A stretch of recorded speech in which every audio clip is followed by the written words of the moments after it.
शान्ताकारं भुजगशयनं पद्मनाभं सुरेशं शान्ताकारं भुजगशयनं पद्मनाभं सुरेशं विश्वाधारं गगनसदृशं मेघवर्णं शुभांगं लक्ष्मीकान्तं कमलनयनं योगिहृद्यानगम्यं वंदे विष्णुं भवभयहरं सर्वलोकैकनाथं।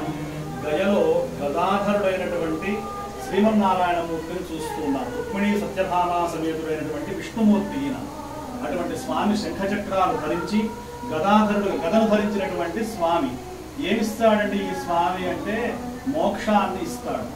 మనం ఈ గయాక్షేత్రంలో గయాసుడికి ఇచ్చినటువంటి వరప్రదానం వల్ల ఈ పలుగుని నది కానివ్వండి, అక్షయవట వృక్షం కానివ్వండి, మనం అక్కడ విష్ణుమూర్తి యొక్క పాదం చూసాము.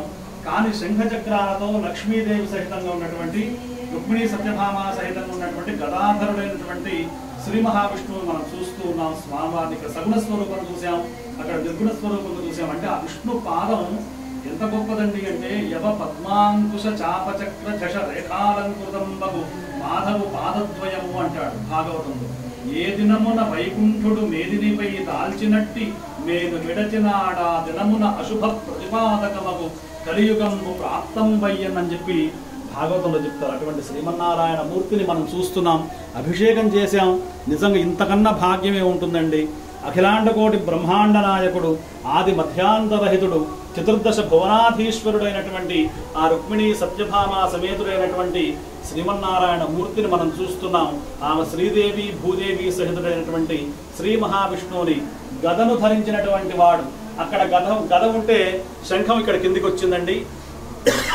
అది మనకు ప్రధానంగా కనబడుతున్నటువంటి దృశ్యం. సాక్షాత్తుగా శంఖచక్రాల్లో కూడా చక్రం అక్కడ ఉంది, గద ఇక్కడ ఉంది, అట్లాగే శంఖం ఇక్కడ కింద ఉంది, చక్రం పైన ఉంది. గదను ధరించాడు అంటే గదాధరుడైనటువంటి శ్రీమన్నారాయణ మూర్తి. ఈయనను చూడకుండా, ఈయనకు నమస్కారం చేయకుండా గయకు వచ్చినా కూడా ఏమాత్రం కూడా వాళ్ళు దేవతలు ఏమాత్రం కూడా ఉండదు. కాబట్టి అటువంటి శ్రీమన్నారాయణ మూర్తి స్వామి నీ పాదాలే శరణు, నీ పాదాలే శరణు, నీ పాద కమల సేవయు, నీ పాదార్చకులతోడి నెయ్యమును నితాంతాపాల భూతదయయును తాపసమందార నాకు దయసేయగదేని మాలాకారుడు కృష్ణ పరమాత్మ భాగవతంలో ప్రార్థన చేసినట్టు ఏమివ్వాలండి ఈ స్వామి అంటే, మనం ఎన్నో జన్మలెత్తి ఈ జన్మకి ఇక్కడ ఆయన పాదాల దగ్గరికి వచ్చాం.